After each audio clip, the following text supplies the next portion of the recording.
Hello everyone, I'm Kim and welcome to my sewing room. I thought I would do a short video on how I Odicoat my fabric. So I'm showing you this in anticipation of me showing you the cavalcade bag that I made. So you're going to see that on Friday. So this video is just me showing you how I use Odicoat. Now Odicoat is this product here. And what this does is it waterproofs your fabric. And the reason why I like this, especially as I've used it with the cavalcade bag, is because the cavalcade bag has a bottom section where you can put things like shoes, makeup, whatever. And sometimes, those sort of things get messy. So by waterproofing the fabric means that you can just wipe it clean. So I thought what I would do is I would just Odicoat that fabric in that area, just so that you could keep it cleaner, so you wouldn't need to put the whole bag in the wash as frequently. So I use Odicoat. I have used Odicoat quite a bit in the past, and I think it's a fantastic product, but you have to use it in a certain way where you don't use it too thickly. And I have found that if you apply thinner coats and build them up, so rather than doing 2 thicker coats, it'd be better for you to do 3 thinner coats and you get a really nice effect. So through using this quite frequently, what I've done is I have my own little way of doing it. So I thought I would show you how I do it. Right, I'm just going to go through a few things that I have prepped beforehand before I start Odicoating the fabric. So initially I have put some greaseproof paper down, just stuck it to my worktop. I have got my pattern piece here, and what I've done is I have cut my fabric out a little bit larger than is needed, and I've overlocked it. And the reason why I've overlocked it is because I don't want any loose threads coming away from the sides and working their way onto the fabric once it's got Odicoat on it. Odicoat itself comes with a little scraper, and I'm not using that. I'm going to use spatula. So this spatula is just one of these silicone spatulas. You can get them anywhere. You've probably got one in your kitchen drawer, and I just find that this works really well, and it is easy to clean afterwards as well. So the first coat, so I've opened the Odicoat.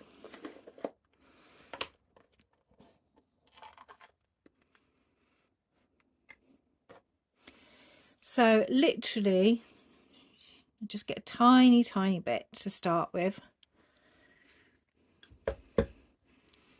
and I just spread it onto the fabric. And what I want to do is I want to be able to spread it so that you can't see any lines. So you are pushing that Odicoat into the fabric.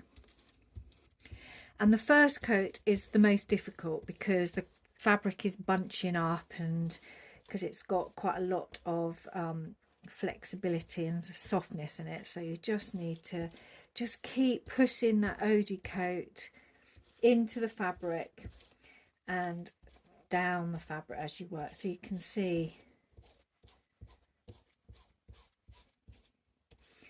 it sort of disappearing as you work down the fabric. So it's a really nice thin coat.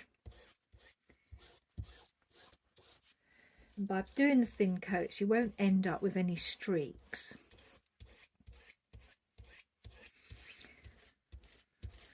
So you can see that tiny little bit we put on our fabric initially goes quite a long way.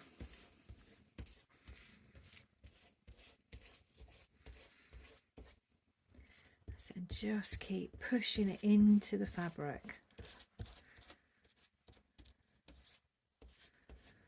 Okay, a little bit more.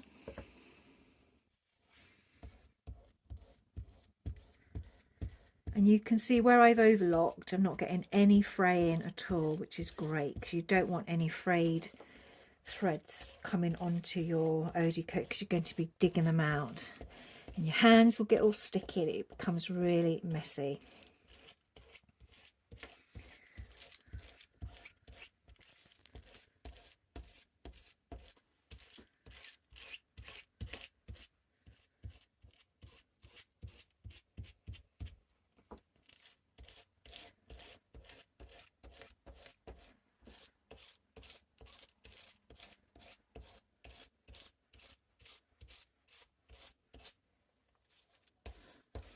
And I don't know whether you can see, the fabric is actually changing from matte to shiny, so you can see where the product is and where it's being spread.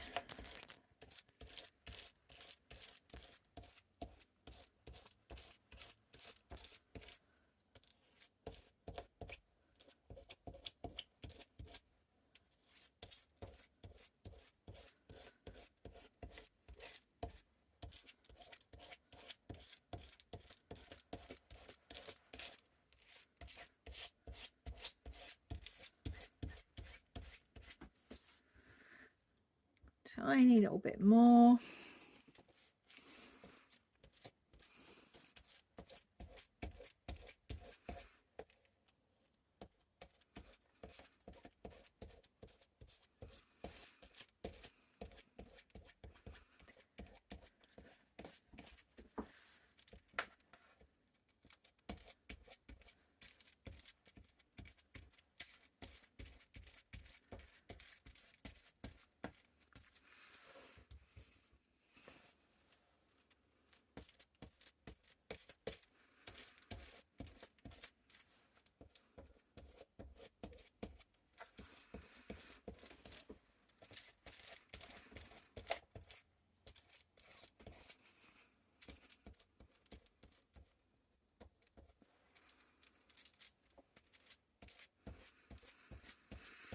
Okay, so that is spread really thinly now, and if you just look down, you take your head down to the end of the, take your head down, just look at the fabric from top to bottom. You can see that it's really coated nicely. Now the instructions say that you should leave it for 20 minutes and do another coat, but generally what I do is I leave it for an hour, then I will do a second coat, and then I will do a third coat. So I will come back and show you those as and when I do them. Just very quickly, once you've done your first coat, it's also a good idea to actually pick it up off of the greaseproof paper that you have been working on, so it doesn't stick to the paper. So just pick it off and then just lay it back down very, very gently, and then it will dry. And then if you do that each time as well, you'll find that it won't saturate whatever's underneath it, and then that will then become part of it.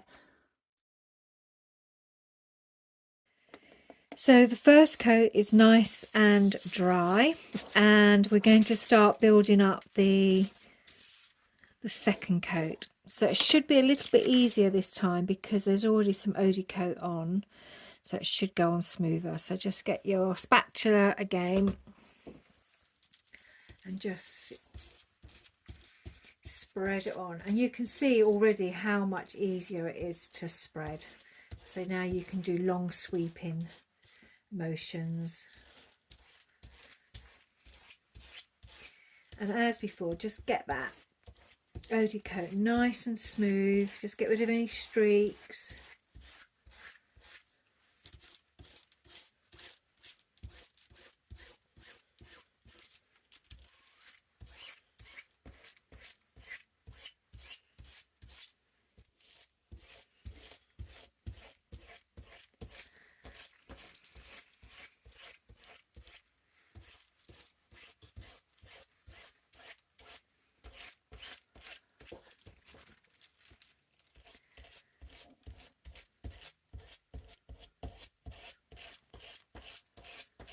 You can see how much smoother it goes on.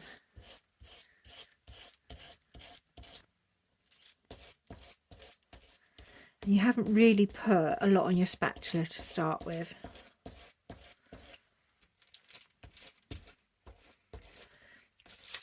And I think this is quite good with using a spatula. You can get it spread nice and thinly and build it up in thinner layers. So just make sure you get rid of all of the excess.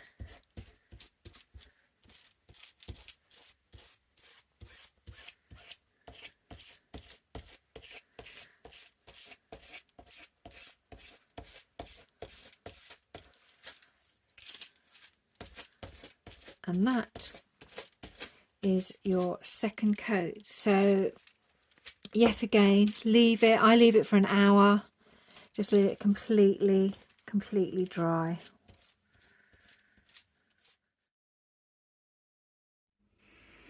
So this is the third and final coat. So you can see here it's getting a bit dry, so I'm just going to just rub it off, get rid of all that dry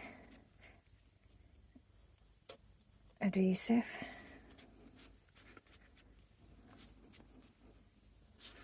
Much easier than a brush.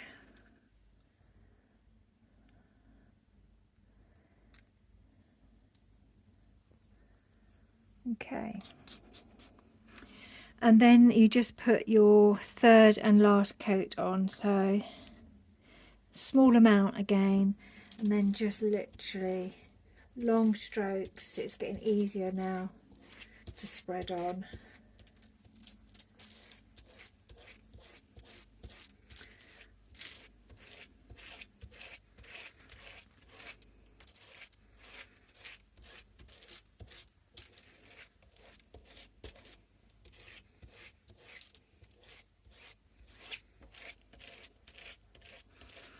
And you really don't need that much on this last coat. That little bit has just worked all the way across, no problem at all. So I'm just making sure that I've got no build up, getting rid of any streaks.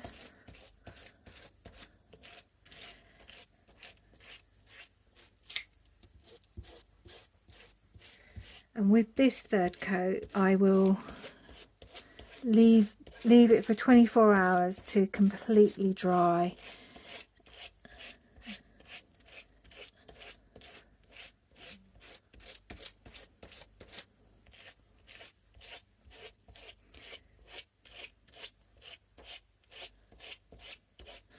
And it is starting to look really nice.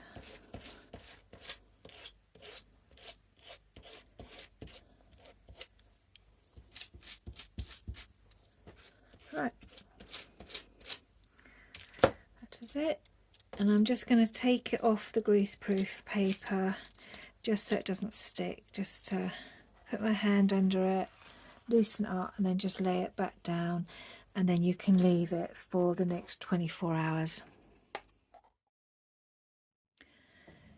So we're now 24 hours later, and the Odicoat has completely dried on this fabric, and it's got a really nice sheen to it. It's nice and even, and I'm really pleased with it. So you can see the Odicoat coating, and I'll just show you what the original fabric looked like. So you can see that that's the Odicoat, and that's the cotton before. So now it's completely dried. I'm just gonna, and you can see the spatula here, so you can just really literally pour all of this dried Odicoat off. And you can then stick this in the dishwasher, and it's great to put back in your kitchen drawer and to be used for Odicoat on another day. So to cut out the fabric piece that I intended this for, so this was the fabric piece, so I'm just going to put that on there. I'm literally just going to cut it out without pinning it.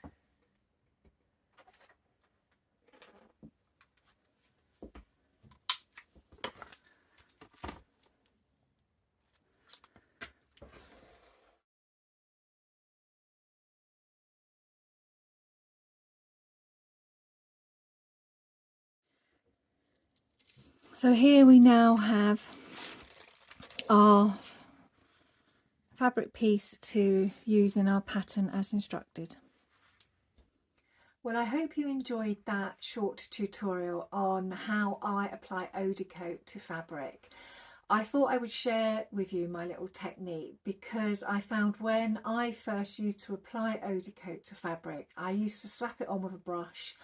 and I used to slap it on too thick and it would streak and it would look bumpy, and it just wouldn't give me the look that I wanted. But I have, through experimenting with Odicoat, come up with this little technique of using a spatula and applying thinner coats to give a more superior look. And I'm really pleased with the fabric. So I've got this piece of Odicoat coated fabric here, and this is now going to be used in the cavalcade bags, which I will be showing you on Friday, so I need to crack on with that to get that finished. So that's the end of today's video. So I hope you enjoyed it, and if you did, it would be lovely if you would give me a thumbs up. And if you haven't subscribed before, it'd be lovely if you could become one of my subscribers and support my small channel. So enjoy the rest of your day, and I will see you all very soon with my cavalcade bag. Take care. Bye.